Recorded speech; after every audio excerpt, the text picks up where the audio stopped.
اور پلے باندھ لو اسے میرے عزیزو اپنی سانسوں سے قیمتی سمجھنا۔ اگر اللہ جل شانہ نے تمہیں بیٹی عطا فرما دی کبھی ماتھے پہ بل نہ لانا۔ یقین جانو صدقہ کرنے والے کو نکاح، حج کرنے والے کو نکاح، نماز پڑھنے والے کو نکاح، قربانی کرنے والے کو نکاح، زکوٰۃ دینے والے کو نکاح۔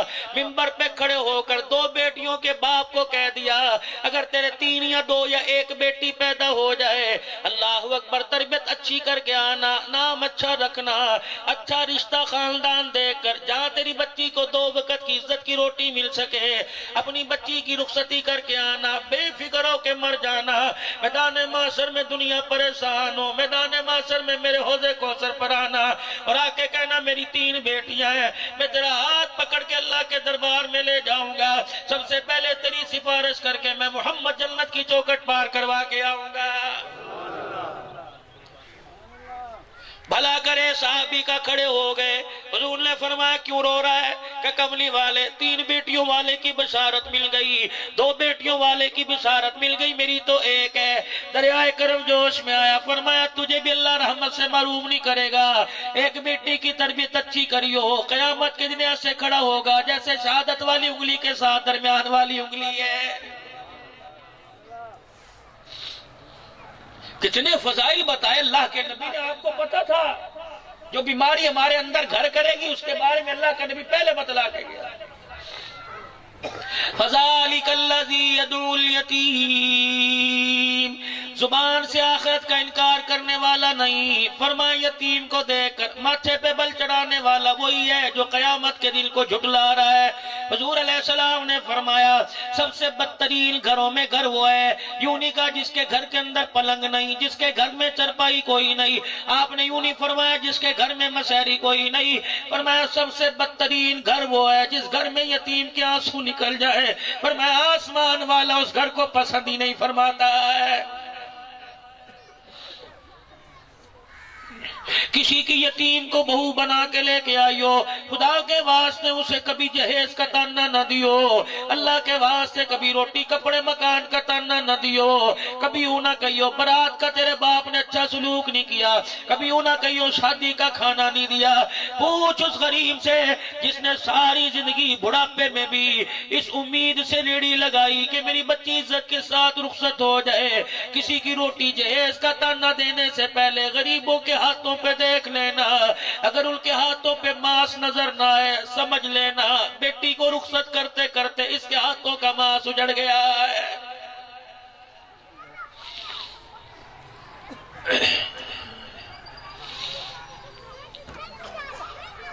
کراچی کے ایک سیٹھ نے اپنی بچی کی شادی کی، اپنے بیٹے کی شادی کی، اگلے دن ولیمہ ہوا، 3 شخصوں کو بلایا، 3 دعوت نامے بھیجے، پہلا کون؟ فرمایا مسجد کے مولوی صاحب آ جاؤ، مسجد کے مؤذن صاحب آ جاؤ، مسجد کے امام صاحب آ جاؤ، خادم صاحب آ جاؤ۔ اللہ اکبر، ڈرائنگ روم میں کمرے میں اتاق میں ڈیرے میں آ کے بیٹھ گئے، لو جی دسترخوان لگاؤ، وہ آلو کی بھاجی اور روٹی لا کے آگے رکھ دی۔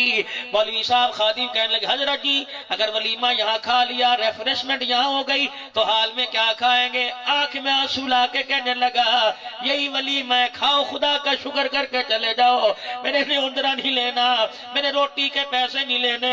ایک ان میں بولا میاں صاحب کیا ہو گیا؟ پیسے کی تھوڑ پھڑ گئی، ہمارے سے لے لیتا، کسی اپنے ہم سب سے مانگ لیتا، کسی کاروبار سے ادھار لے لیتا۔ کہنے لگا پیسہ اللہ کا دیا بہت ہے، تمہیں کیا پتا شادی حال بک کرایا، کم سے کم 30 لاکھ روپیہ میں نے ولیمے پہ لگانا تھا۔ میاں پھر اچانک ارادہ کیوں ملتوی ہو گیا کہ جب میں اپنی بہو کو پھولوں والی گاڑی میں بٹھا رہا تھا، آگے میرا بیٹا پیچھے میری بہو بیٹھی، میں نے یوں نظر اٹھا کے دیکھا، کچھ بچیوں کی آنکھ میں آنسو دیکھے، میرے دل نے خیال کیا پوچھ تو صحیح یہ کون سی ہیں، کیوں رو رہی ہیں؟ اللہ غنی، ایک کے پاس گیا، میں نے کہا بیٹی کیوں رو رہی ہے؟ کہ ابا کوئی نہیں جو دلہن بنا کے اس گاڑی میں بٹھائے۔ آئے آئے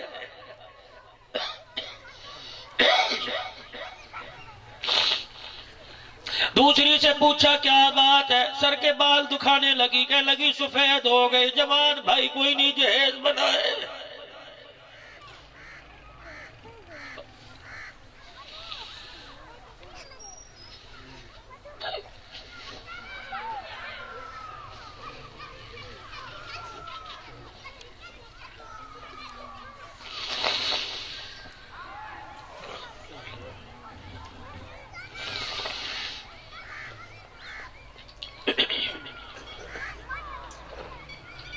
میں تو آپ حضرات سے یوں کہوں گا، اپنی نوکرانیوں کے سامنے اچھا کھانا نہ کھایا کرو۔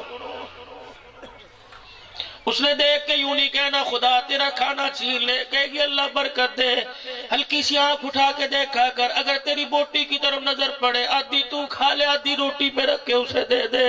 رب کائنات کی قسم ہے جو تو کھائے گا حساب ہوگا، جو تیری نوکرانی کی پیٹ میں چلا گیا خدا راضی ہو کے جنت الفردوس کے دروازے کھول دے گا۔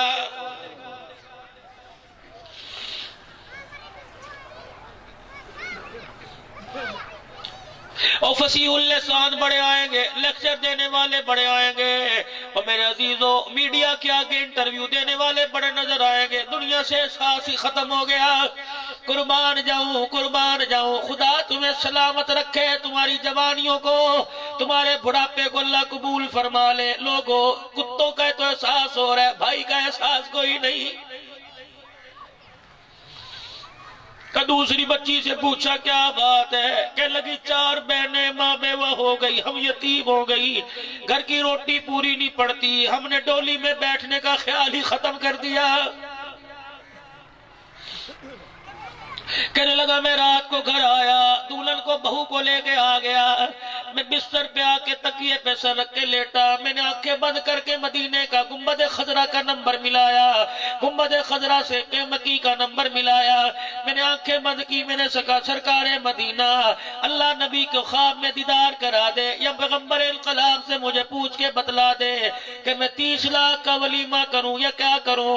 کہ میری آنکھ بند ہوئی، مدینے والے کی خواب میں زیارت ہو گئی۔ آپ نے فرمایا روٹی کرے گا، لوگ کھا کے منہ پہ گلے کر کے چلے جائیں گے، اس پیسے سے میری روحانی بیٹیوں کی شادی کروا کے رخصتی کروا دے۔ رب کائنات کی قسم ہے، میں نے فوراً محلے پہ نظر ڈالی، مجھے میرے گھر میں محلے میں 3-4 گھرانے نہیں 30 گھرانے ایسے نظر آئے جن کا باپ کوئی نہیں، جن کا بھائی کوئی نہیں۔ میں نے اسی وقت فیصلہ کر لیا کہ اس پیسے سے میں یتیموں کی بیٹیوں کی رخصتی کرواؤں گا۔ فیصلہ زمین پہ میں نے کیا، آسمان والے نے بھی فیصلہ کر لیا، تم میرے نام پہ میرے بندوں پہ خرچ کر کے آئے گا، میں میدان معاشر میں تجھے حوض کوثر پہ کھڑا کر کے اپنے نبی کے ہاتھوں سے حوض کوثر پلاؤں گا۔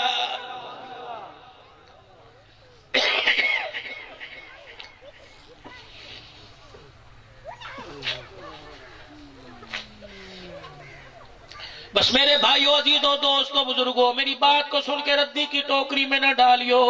چاولوں کی پلیٹ آ جانے کے بعد اس بات کو بھول نہ جانا، بلکہ تھوڑی دیر جا کے سوچنا، یہ پیسہ اگر بھائی کے کام نہ آیا، یہ پیسہ بھانجی کے کام نہ آیا، یہ پیسہ یتیم بھتیجی کے کام نہ آیا، یہ پیسہ ماں باپ کی دوائی کے کام نہ آیا، اس پیسے کو میں نے بھا لگانی ہے، میں نے آگ لگانی ہے۔ اور میرے بھائیو احساس کرنا سیکھو، محلے داروں کا، غریبوں کا، رشتہ داروں کا، توسے کے غیور مسلمانوں ناراض نہ ہونا۔ بیل کا سامنے دروازہ، اس کے گھر میں چولہا نہ جلا، تیری زکوٰۃ کراچی جا رہی ہے۔